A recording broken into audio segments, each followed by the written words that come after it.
훈계 들음의 지혜라는 제목으로 말씀을 나누겠습니다. 5월이 되면 목회자는 말씀 준비, 설교 준비에 무척 마음이 무거워집니다. 어린이 주일에는 자녀들에 관한 이야기를 또 해야 되고, 또 어버이 주일에는 부모님에 관한 또 그런 이야기들을 해야 하는데, 지금껏 그 준비되는 말씀대로 살지 못했던, 또 여전히 그렇게 살지 못하고 있는 그러한 찔림 때문에 설교 준비가 쉽지 않습니다. 그래서 5월은 특히 더 다른 때보다 더 겸손으로 허리를 동이는 그러한 말씀 준비가 되지 않나 이렇게 생각을 하고 오늘도 말씀을 전합니다. 오늘은 어린이 주일이고 또 다음 주일은 어버이 주일입니다. 1년에 하루 있는 날을 이제 교회가 기억하면서 그런 의미로 어린이 주일, 어버이 주일 이렇게 이름을 정해서 예배를 드리는 것이죠. 연중 무슨 날이다 하는 그 날들이 정해지는 데에는 슬픈 역사를 가진 경우들이 많이 있습니다. 여성의 날, 또 어린이날도 마찬가지지만 어버이날도 마찬가지고, 여성의 날, 또 무슨 장애인의 날, 이렇게 무슨 날이라는 것은 이제 그 어린이 또 장애인 또 여성들이 인권의 사각지대에서 큰 고통을 받고 있다 보니까 이제 그들을 보호하자는 의미에서 1년 중에 한 날을 정하고 그 의미를 새겨보자는 그런 뜻이 정해져 있는 것이죠. 어린이날도 이제 그런 뜻이 있습니다. 어린아이라고 하면 이제 부모님의 사랑을 많이 받고 또 어른들의 귀여움을 받는 대체로 그런 이미지로 그려지고 있지만, 한쪽에서는 현대에도 여전히 어린이들이 고통받고 버림받고 이런 일들이 여전히 일어나고 있습니다. 심지어는 이 인신매매의 주 대상이 되기도 하고, 또 많이 사라지는 아이들이 있지 않습니까? 이렇게 무슨 청구서 같은 거 보면 항상 그 뒷면에 보면 실종된 아이들의 사진이 같이 올라와요. 아이들이 많이 없어지고 있습니다. 인신매매의 주 대상이 되기도 하고, 또 10대의 어린 아이들이, 학생들이 전쟁터로 내몰리기도 하고, 이제 러시아 같은 이런 전쟁 상황에서도 10대 후반의 이런 이제 청년들이, 어린 학생들이 많이 이렇게 동원이 되고 있지 않습니까? 그러니까 어린이들이 이제 전쟁터로 내몰리기도 하고, 또 성착취의 대상이 되기도 하고, 또 한쪽에서는 먹을 것이 없어서 이렇게 이제 영상 같은 거 보면 나무 껍데기 이렇게 뜯어먹고 갈아서 이렇게 뜯어먹고 이런 거 보면 참 마음이 아파요. 그렇죠? 또 풀을 뜯어서 이렇게 먹기도 하고, 또 흙을 이겨서 고운 가루로 해서 이것을 또 구워서 먹기도 하고, 그런 나라들이 아프리카 쪽에는 많이 있습니다. 이제 하루 이틀 며칠만 이제 식량이 공급되지 않으면 당장 죽을 처지에 있는 이런 아이들이 세계에 많이 있습니다. 이건 뭐 우리나라에서 먼 나라의 이야기니까 나하고 상관없어 이런 게 아니라, 우리가 그리스도 안에서 그들이 우리 이웃이기 때문에 이웃을 사랑하는 주님의 마음이 우리에게도 필요하다는 것을 우리가 꼭 기억을 해야 합니다. 이러한 현실들이 현대 사회의 실상입니다.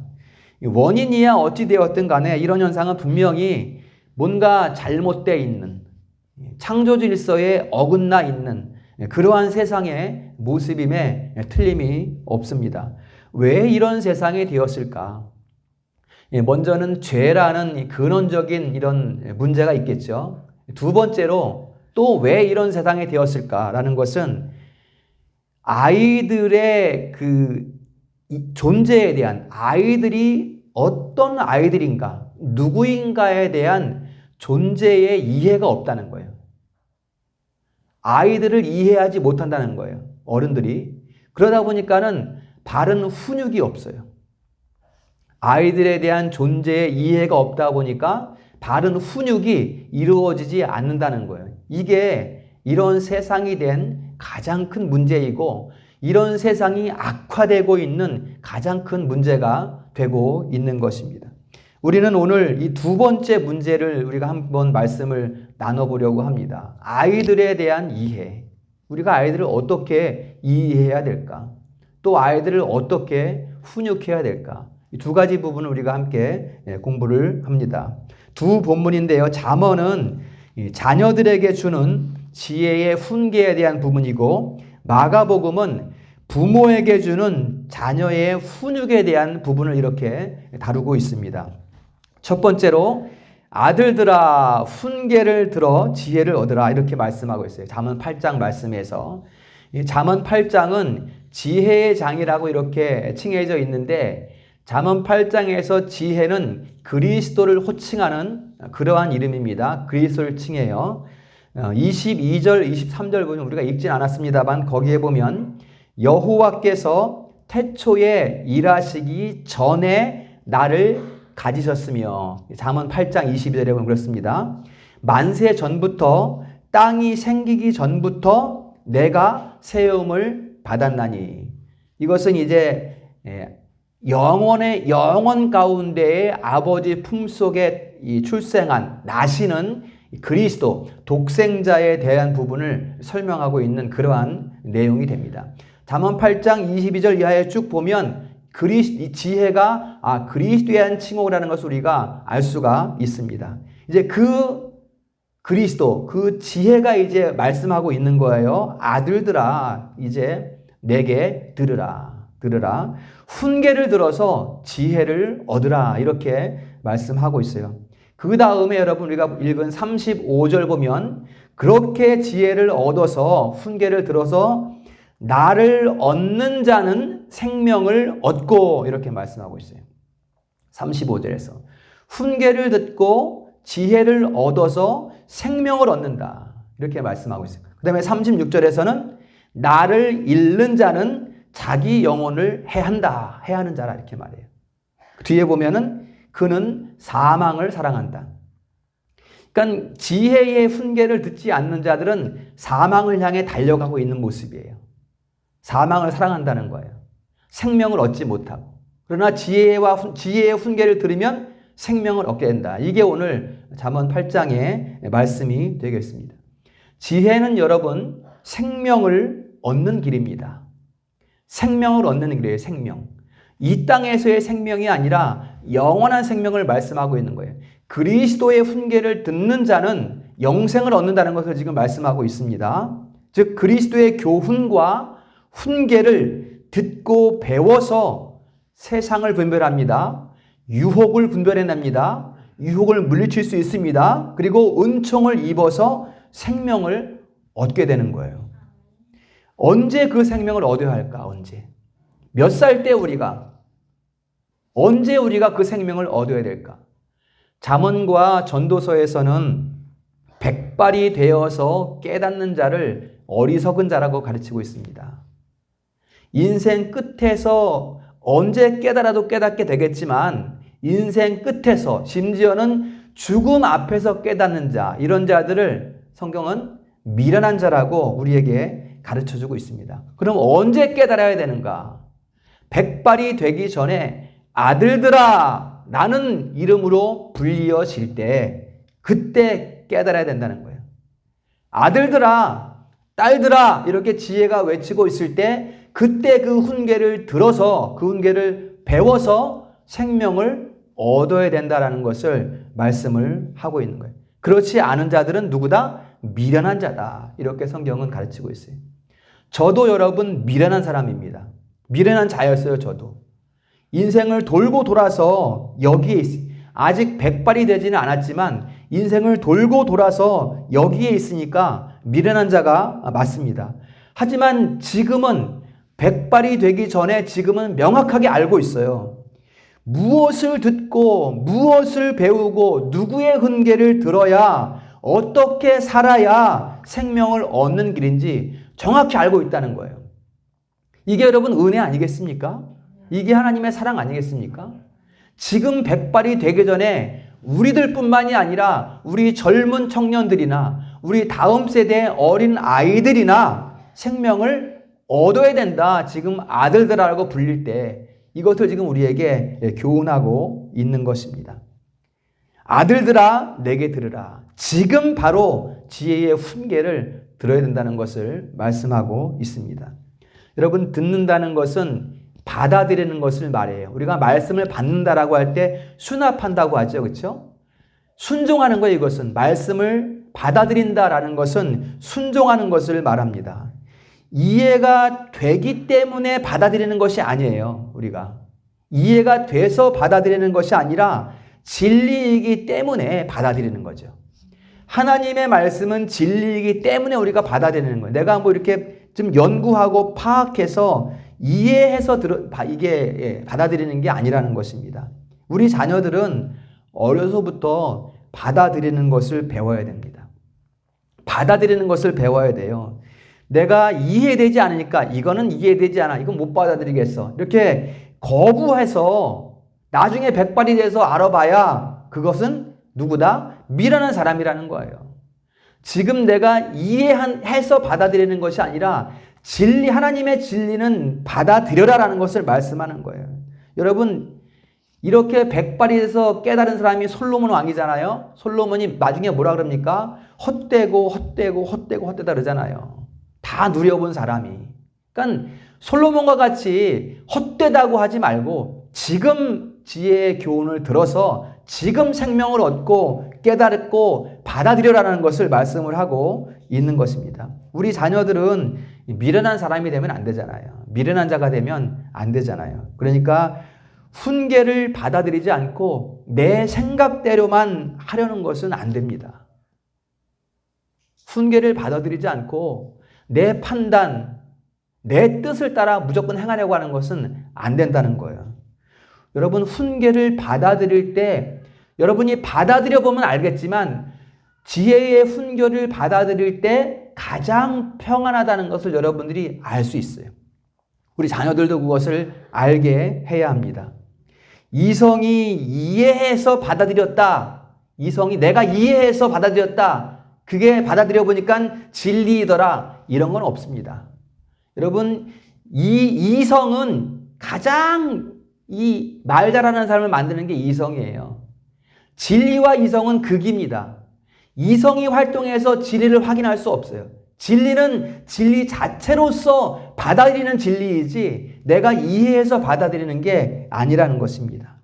순종으로 받아들일 때 그게 진리인 것입니다. 여러분, 현대 사회에는 개인주의가 널리 퍼져 있습니다. 그러나 여러분 잘 아셔야 돼요.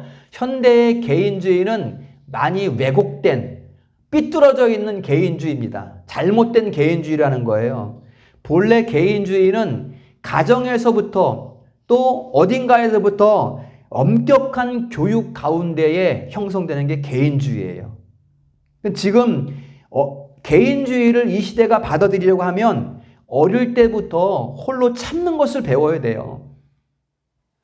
어릴 때부터 홀로 기다리는 것을 배워야 돼요. 그러면서 개인주의가 바르게 형성이 되는 것이, 또 훈계받는 것도 배워야 돼요. 바른 것을 훈계받는 것도 배워요.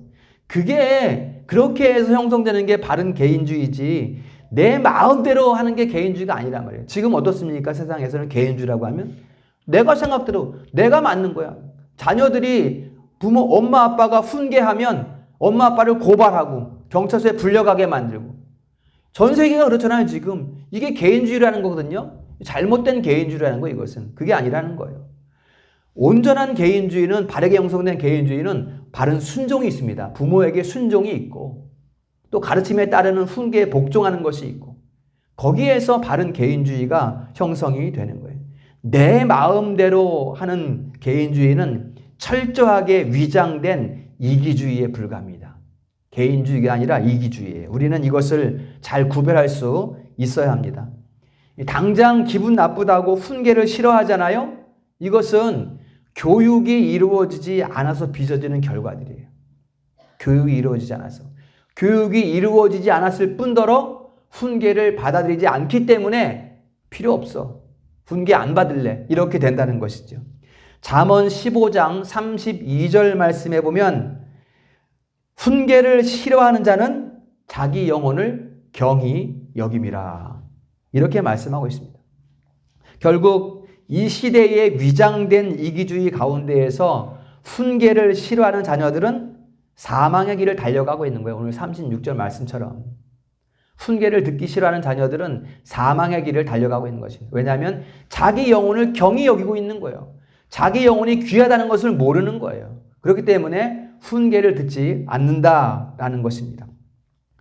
아들들아, 내 도를 지키는 자는 복이 있느니라. 이렇게 본문이 말씀하고 있습니다. 우리 자녀들은 또 앞으로 자라가는 우리 자녀들 또한 지혜의 훈계를 잘 들어서 생명을 얻는 복을 누릴 수 있기를 주님의 이름으로 축복합니다. 두 번째로 이제 우리가 어린 아이들의 상태를 알아야 돼요. 어린 아이들이 어떤 영적 상태에 있는 걸 알아야 됩니다. 주님은 제자들에게 말씀하셨어요. 너희가 어린 아이와 같이 되지 않으면 천국에 갈 수 없다. 이렇게 말씀했거든요. 어른들이 어린 아이의 영적 상태를 닮아야 된다는 것을 말씀하는 거거든요, 지금. 여러분, 어른들이 어린 아이를 닮으려고 합니까?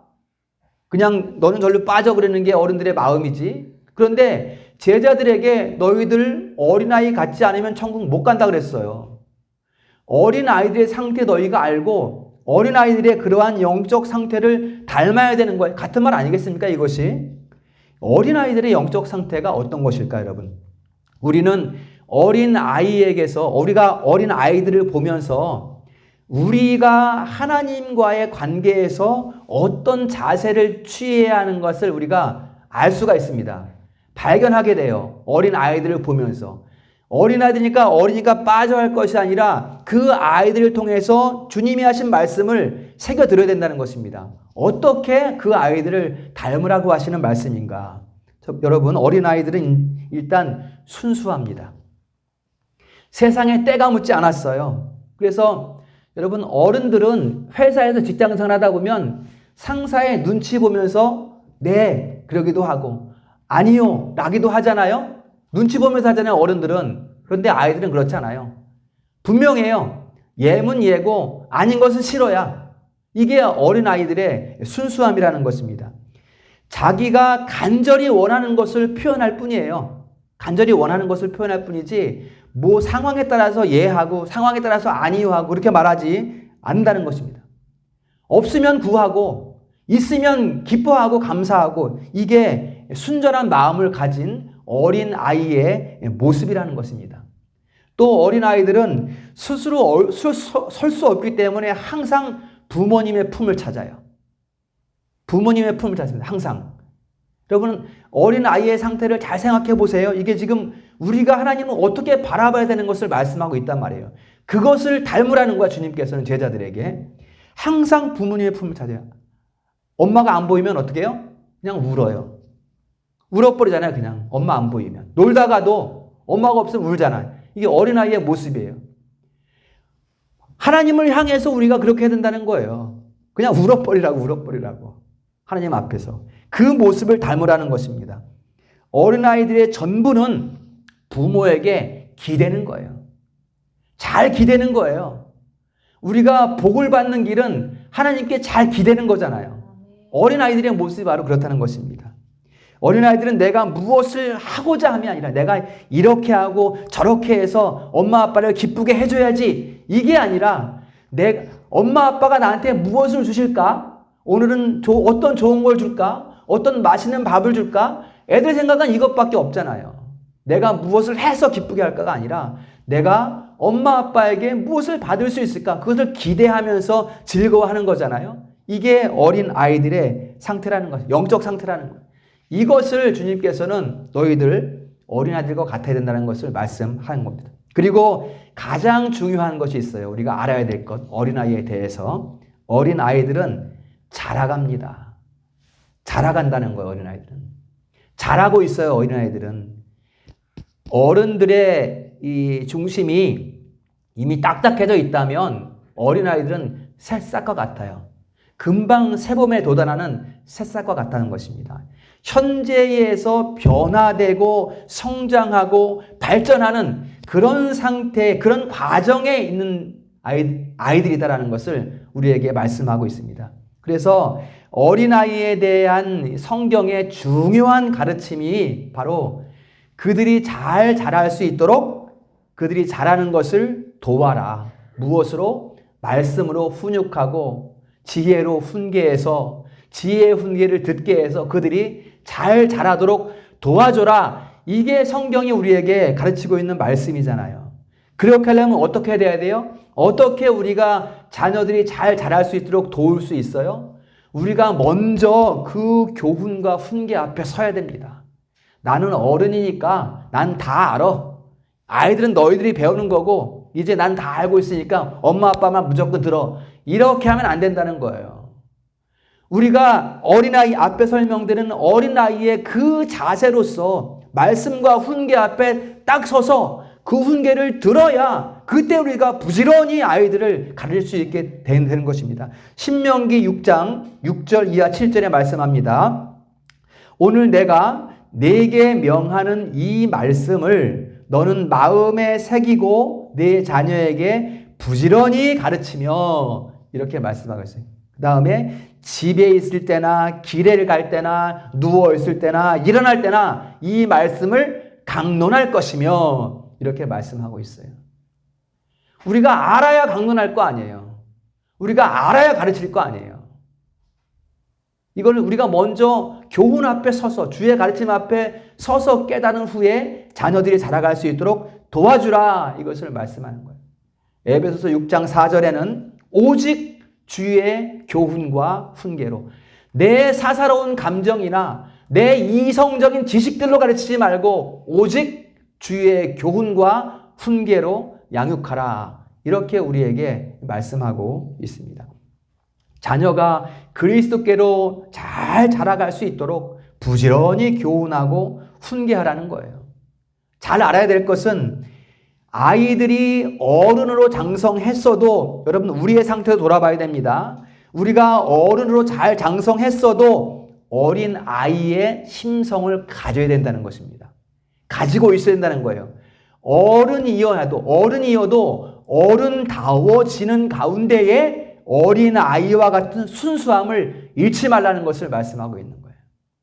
앞에 말씀드린 그 어린아이의 순수한 상태, 하나님을 바라보는 마음, 부모를 바라보는 그 앙망하는 그 마음을 결코 잃지 말라는 것을 말하는 거예요. 내가 어른이 되었으니까 이 정도는 내가 하고 좀 모자라는 거 그때 기도해야지 이렇게 하지 말고 어린아이가 하나님께 하듯이 부모에게 하듯이 똑같이 나도 어른이 되어서도 그렇게 하라는 것을 우리에게 가르쳐주고 있는 것입니다. 교회는 여러분 아이들에게 이 길을 열어줘야 돼요. 교회는 자녀들이 말씀을 많이 들을 수 있도록 주의 교훈과 훈계를 많이 배울 수 있도록 교회는 이 길을 열어줘야 됩니다. 이 말씀이 여러분 아이들의 가슴 속에 들어오면 아이들의 귀가 열려요. 여러분 말씀을 듣는 귀가 열린단 말이야.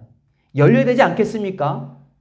그냥 들어가서 빠져나가는 것이 아니라 그 들려지는 교훈이 자기 아이의 가슴에 착 스며들 수 있도록 이렇게 돼야 되지 않겠습니까? 그것은 바로 주의 교훈과 훈계로서 가능하다라는 것입니다. 그리고 이 말씀이 아이들의 가슴에 들어오면 아이들이 말할 줄 아는 아이들이 돼요. 여러분 이 시대에 이런 아이들 꼭 필요합니다. 말이 분명해진단 말이에요. 말이 둔한 아이들이 아니라 여러분 요새 학생들하고 이제 저도 중고등부를 해봤지만 아이들하고 대화를 해보면 어눌해요. 어눌해. 뭐 단어가 불명확하다는 것이 아니라 생각이 어눌해요. 생각이 명확하지가 않아요. 옳고 그름에 대한 것도 물론이거니와 어떤 세상에 대한 지식에 대한 것도 명확하지가 않단 말이에요. 아이들이 둔하단 말이에요. 그러나 말씀이 주의 교훈과 훈계가 아이들 가슴으로 스며들면 아이들이 말하는 것이 분명해집니다. 심령이 밝아지니까 말하는 것이 분명해지는 거예요. 그렇게 되면 이제 세상에 대한 시시비비를 따질 수 있는 영적 분별력이 생기는 거예요. 이게 우리 아이들의 모습이 돼야 되지 않겠습니까? 삶의 모습이. 여러분 우리 아이들은 분별력이 꼭 필요합니다. 이 시대에는 분별력 없으면 이겨내지를 못해요. 세상을. 세상이 얼마나 교묘하게 위장되어 있습니까? 모든 것들이 거의 모든 것들이 위장되어 있잖아요. 분별력이 없으면 이거 이겨내지 못합니다. 우리 아이들은 틀림없이 성경의 가르침을 통해서 분별력을 가진 그런 아이들이 되도록 우리가 양육을 해야 됩니다. 예수님의 그 삶의 모습이, 예수님의 그 어린 시절의 삶의 모습이 우리가 아이들을 어떻게 양육해야 할지를 우리에게 말씀해 주고 있어요. 여러분, 예수님은 12살 때 갈릴리에서 예루살렘으로 먼 길을 예배드리러 갔어요. 유월절을 절기를 지키러 간 거거든요. 예배드리기 위해서 굉장히 먼 길을 걸어서 갔단 말이에요. 그럴 때 그 다음 누가복음 2장에서 말씀하는 게 뭐냐면 주님의 키와 지혜가 자라가고 이렇게 말씀해요. 키가 자라고 지혜가 자라니까 하나님께 사랑스러워지고 사람들에게도 사랑스러워 가시더라. 이렇게 성경이 기록을 하고 있어요. 여러분, 키가 자라고 지혜가 자란다는 것은 예수님께서 불과 12살 때 그 어린 나이 때부터 세상을 볼 수 있는 영안이 열렸다는 것을 말씀하는 거예요. 예수님께서 그런 삶을 사셨어요, 여러분. 그러니까 우리가 어릴 때부터 자녀들을 가르쳐야 합니다. 무엇을 가르칠까요? 절기 지키는 것, 즉 예배 드리는 것, 감사하는 것 가르쳐야 됩니다. 그리고 나를 정해서, 하나님 앞에 나를 정해서 지키는 것, 주일 성수 아이들에게 가르쳐야 됩니다. 이런 것을 가르쳐야 돼요. 여러분, 야, 어떻게 이런 시대의 아이들을 가르칠 수 있을까? 이런 거 걱정하지 말고 길이 멀어 보여도 가르치면 하나님이 역사하는 거지. 내 판단을 하지 말고 길을 멀어 보여도 오늘부터 아이들의 훈육을 시작을 해야 됩니다. 예배 가르치고 또 주일 성수 가르치고 이런 거 우리가 가르치기 시작해야 됩니다. 그러면 어떻게 된다고요? 아이들이, 우리 자녀들이 하나님 앞에 사랑스러워지고 또 사람들 앞에 사랑스러워지더라. 그런 아이들이 된단 말이에요.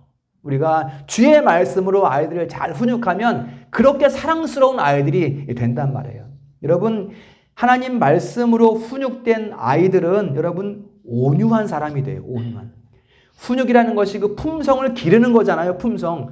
성품이 온유해진단 말이에요. 말씀으로 훈육된 사람들은. 여러분, 이 시대에 이런 온유한 사람 필요하지 않습니까? 훌륭한 인품을 가진 사람으로 자란단 말이에요. 아이들이. 여러분, 이 시대는 기본이 안 된 세상, 기본을 안 지키는 세상이에요. 지금 시대가. 그러한 세상 가운데 아주 온유하고 아름다운 품성을 가진 그런 아이들, 하나님이 그런 아이들로 우리 자녀들 부르지 않았겠습니까? 그런 아이들로 부르신 거예요. 그런 아이들은 아주 호소력 있는 이런 지혜로운 말을 통해서 세상을 감동시킬 수 있는 뛰어난 지도자로 세워지는 거예요. 여러분, 우리 아이들 하나님께서 그렇게 부르신 거예요. 이 땅, 이 시대에. 그런데 교육이 되지 않고 훈육이 되지 않으니까 그렇게 잘하지 못하고 있는 거죠. 분명히 하나님께서는 우리 자녀들을 이 시대에 부르셨단 말이에요. 하나님께서 사용하시기 위해서, 일꾼 삼으시기 위해서 사랑하는 자녀로 부르셨는데 우리가 그렇게 당연히 양육함이 마땅하다 할 것입니다. 여러분, 자녀들에게 영양가 있는 것을 많이 먹이시되, 우리 이제 청년들도 나중에 결혼하고 나면 아이들 낳으면 영양가 있는 거 많이 먹여야 되지만 지혜가 자라도록 말씀을 먹으십시오. 할렐루야. 네. 말씀을 먹여야 돼요. 말씀을 많이 먹여야 됩니다. 많이 듣게 해야 돼요. 말씀을. 여러분, 지금 제 성경책에는 그런데 이제 신약 성경의 복음서 보면 예수님 말씀은 빨간 글자로 되어 있습니까? 여러분, 성경도 빨간 글자 있잖아요. 자주 들려줘야 돼, 그거 아이들에게. 읽어줘요, 그것을. 예수님 말씀을 자꾸 읽어줘야 돼요. 예수님께서 제자들에게 이렇게 말씀하시고 아이들을 안아주시고 축복하시고 이런 말씀 자꾸만 우리가 많이 듣게 해야 됩니다. 아이들이 아직 어린데 뭐 성경 읽어준다고 뭐 애들이 알 수 있겠습니까? 애기들이. 그거는 만고 어른들의 생각이고 어른들 기준으로 생각하면 안 돼요. 절대로. 성경 말씀은 하나님의 말씀이니까 하나님이 역사하는 거지 내가 생각하는 대로 들리고 안 들리고 하는 게 아니란 말이에요. 절대로 어른 기준으로 생각하면 안 됩니다. 오히려 어린아이들이 하나님 말씀을 더 잘 받아들일 수가 있어요. 왜냐하면 순수하기 때문에, 영혼이 순수하기 때문에 말씀에 아주 잘 반응합니다. 오히려 어른보다 어린 아이들이 더 말씀을 잘 수납할 수 있어요. 성령의 역사로 말미암아. 특별히 하나님께서 자녀 삼으신 그 아이들에게는 말씀이 왕성하게 역사함을 믿으시기를 축복합니다. 아이가 엄마 나 오늘 무슨 말인지 모르겠어. 목사님 말씀 어려워서 하나도 모르겠어. 이렇게 말한다고 해도 성령의 역사로 그 아이의 마음 가운데 말씀이 새겨진다는 것을 믿으시기를 축복합니다. 그 새겨진 말씀이 그 아이의 인생 어느 곳에 역사하는 거예요. 살아서. 그 말씀이 탁 깨달아지는 거예요. 그 아이의 인생 가운데에서. 그러면 그 아이가 이제 하나님의 자녀, 생명을 얻는 자녀가 되는 것입니다. 따라서 자녀에게 줄 수 있는 제1의 훈계는 말씀을 듣게 하는 것입니다.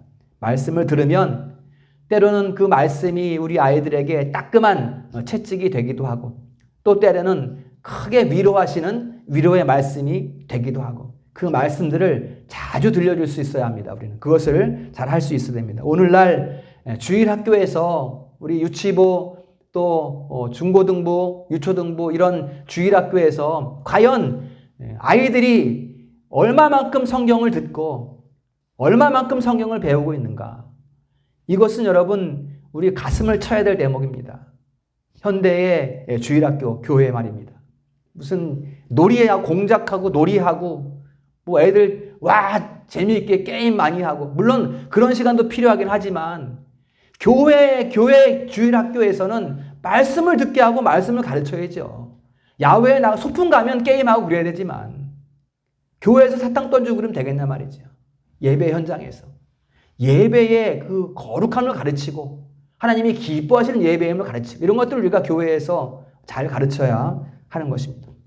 우리 교회는 부모인 우리가 먼저 주의 교훈과 훈계에 깨어서 자녀들을 주의 말씀으로 잘 훈육할 수 있기를 소망합니다.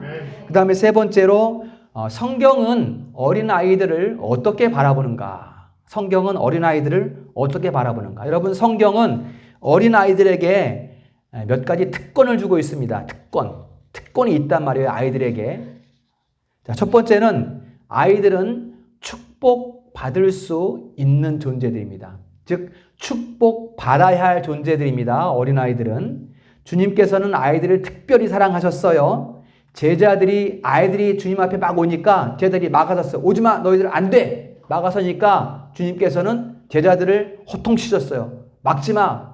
아이들이 내게 오는 것을 막지 말라. 그리고 그 아이들을 어떻게 했다고요? 오늘 본문에 안고 또 그 다음에 안수하시고 그 다음에 축복하시더라. 이렇게 말씀하고 있어요. 아이들은 주님의 축복을 받을 수 있는 자녀들입니다. 현대의 아이들도 똑같습니다. 주님의 축복을 받을 자격이 있는 아이들이라는 것입니다. 두 번째로 아이들은 가르침을 받아야 할 존재입니다. 가르침 받아야 돼요. 당연히 가르침 받아야 됩니다. 가르침 받아야 된다는 것은 가르쳐야 한다는 것을 말하는 거죠. 아이들이 그냥 잘 먹고 알고 잘 먹고 잘 자란다. 그렇게 잘 자라기만 하면 되지. 이런 생각은 버려야 됩니다. 그런 생각하면 안 돼요. 아이들은 주의 교훈과 훈계로 가르침을 받아야 한다라는 걸 성경이 이야기하고 있습니다. 아이들은 아직 어리니까 나중에 배워도 돼. 교회에서도 아이들을 배제하는 이런 교회 교육들이 많이 있는데 그렇게 하면 안 됩니다. 성경이 아이들에게 어려운 것이라면 어른들에게도 똑같이 어려워요. 여러분 성경에 단순성이라는 게 있어요. 성경의 단순성. 성경은 단순하다. 이게 무슨 말인가 단순하다는 게 우리가 순전한 마음으로 말씀을 받아들이면 이성으로 판단해서 받아들이는 것이 아니라 순전한 마음으로 받아들이면 누가 순전한 마음으로 잘 받아들일 수 있습니까? 오히려 어른보다 아이들이 순전하게 더 잘 받아들일 수 있어요. 말씀을 순전하게 받아들이면 불가항력적인 성령의 역사로 말미암아 깨달아진다는 거예요. 말씀이. 이게 성경의 단순성입니다. 이게 어른에게만 해당되겠습니까? 당연히 어린 아이들에게 더 잘 해당이 되지요. 불가항력적인 은혜가 있다는 거예요. 성경은. 그러니까 아이들을 가르쳐야 한다. 그래서 성경은 자녀들을 말씀으로 잘 가르쳐라 이렇게 명령을 하고 있는 것입니다. 어려우니까 넌 나중에 10살 되면 배워. 고등학교 가면 배워. 이런 게 아니라는 거예요. 성경은 성경 그대로 갓난 아기든지 70살, 80살 노인이든지 똑같이 배우고 가르쳐야 된다는 것을 말씀하고 있습니다. 그 다음에 아이들은 세례를 받습니다. 유아 세례를 베푸셨어요. 주님께서 유아 세례를 베푸셨어요. 그리고 지금 이 시대 교회에서도 유아 세례를 베풀게 합니다. 이 젊은 부모님들이 보면 유아 세례를 그냥 형식처럼 생각하는 경우들이 있는데 그러면 안 됩니다. 굉장히 중요한 예식이에요. 또 유아 세례를 거부하는 사람들도 많이 있는데요. 유아 세례는 여러분 언약 백성의 표입니다. 언약의 자녀라는 표가 유아 세례예요. 천국은 언약 백성이 믿음으로 가는 것입니까? 믿으십니까? 언약 백성이 믿음으로 가는 것이 천국이잖아요. 자, 연약한 심령이라도 그 마음에 예수님을 모시고 있으면 믿음으로 천국 간다는 거예요. 이게 어른에게만 해당되지 않잖아요. 당연히 어린 아이에게도 해당되는 거죠. 어린 아이에게도. 여러분, 교회는 그 표로서 세례를 베풉니다. 그 표로서 세례를 주는 거예요. 유아 세례를 주는 거예요. 당연히 이 어린 아이들도 세례의 대상이 된다라는 것입니다. 여러분, 이스라엘 백성들이 아이를 낳은 지 8일 만에 할례를 베푸셨다는 것은 그 언약의 표예요. 언약의 표. 할례가 바로 이 시대 세례의 표가 똑같은 거거든요.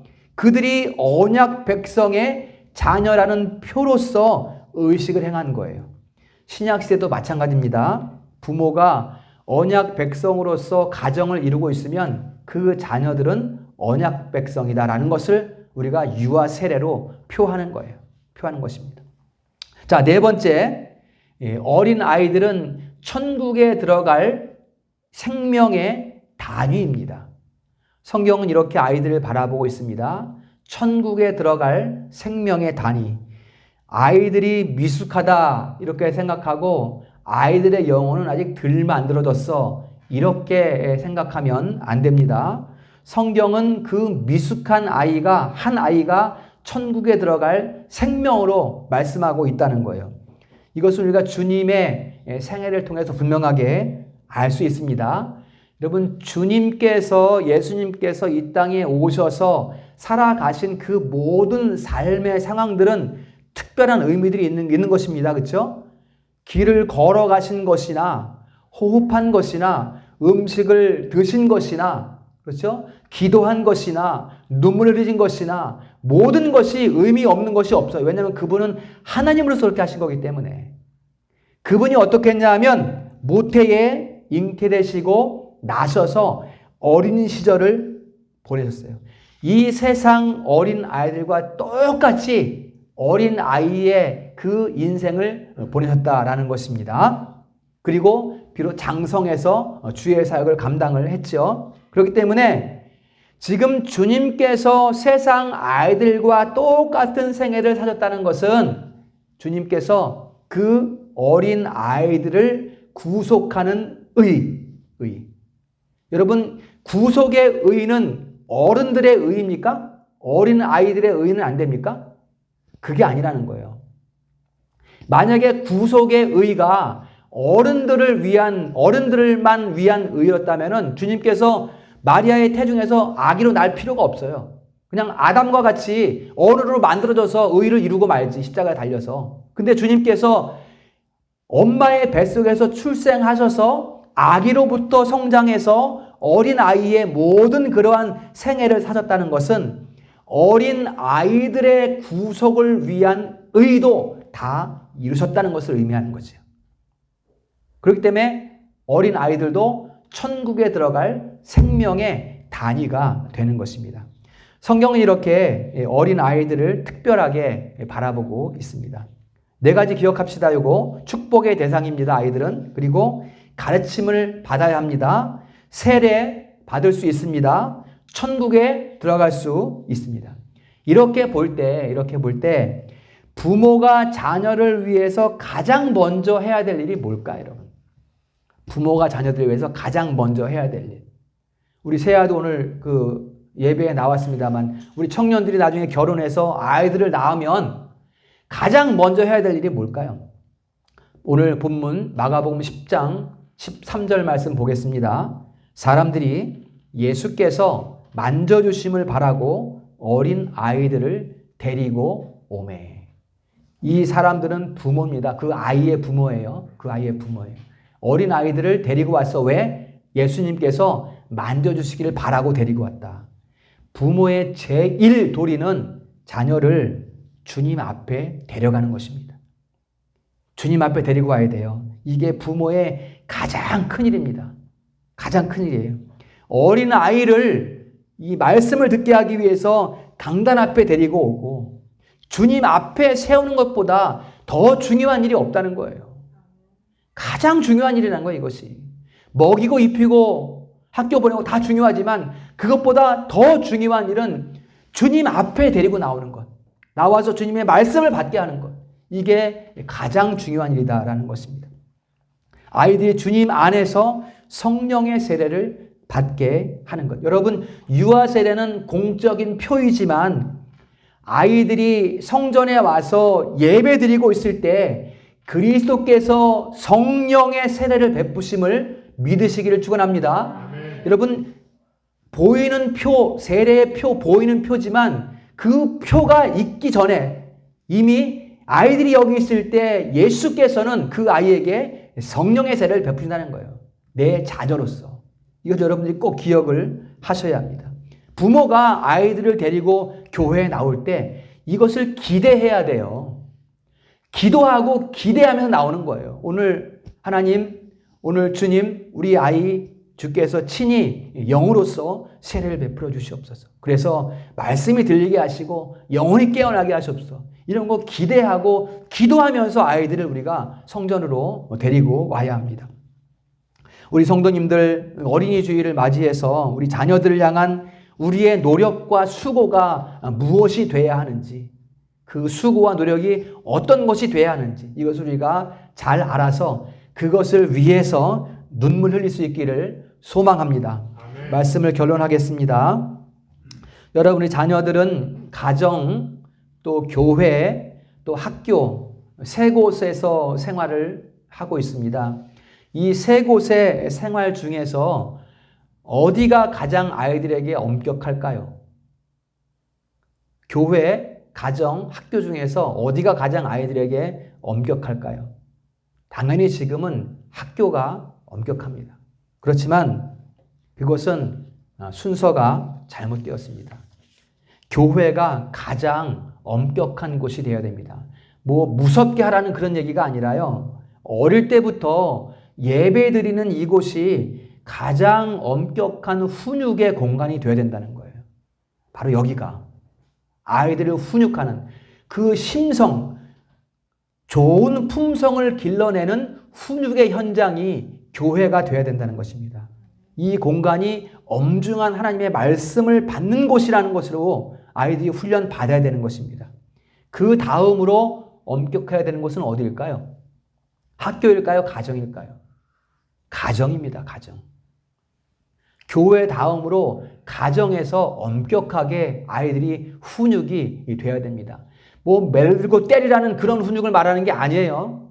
주의 말씀으로 좋은 품성으로 자라날 수 있는 그런 엄격한 훈육의 장소가 돼야 된다는 것입니다. 그럼 학교는 뭐예요? 학교는 여러분 잘 생각해야 됩니다. 이거 교회가 엄격하고 그 다음에 가정이 엄격해야 돼요. 학교가 아니라. 그럼 학교는 뭔가요? 잘 훈육된 우리의 자녀들이 나가서 재량을 드러내는 거, 재량을. 여러분, 아이들이 밖에서 영향을 받아오는 것이 아니라 영향을 주는 곳이 학교란 말이에요. 거기에서 학문을 익히고 또 자유를 배우는 그러한 장이 학교인 것입니다. 이 순서가 여러분 어긋나면 안 됩니다. 우리 교회는 어릴 때부터 어린이들의 교회 교육을 잘 받을 수 있어야 됩니다. 어린아이들이. 이제 우리가 준비합시다. 준비해야 됩니다. 주일 예배도 어린아이들, 아기들부터 다 함께 드려야 돼요. 주일 예배도. 뭐 9시 예배 드렸으니까 너는 나가 놀아 이렇게 하면 안 되고 9시에 주일학교 예배 드렸으면 그 말씀 배웠으면 이제 11시 예배 다 같이 어린아이 같이 드릴 수 있어야 합니다. 아이들이 주일 이 자리에 앉아서 설교를 들을 수 있으면 우리 아이들은 세상 어디를 가도 전혀 실족하지 않습니다. 좌로나 우로나 치우치지 않습니다. 이게 성경의 가르침이에요.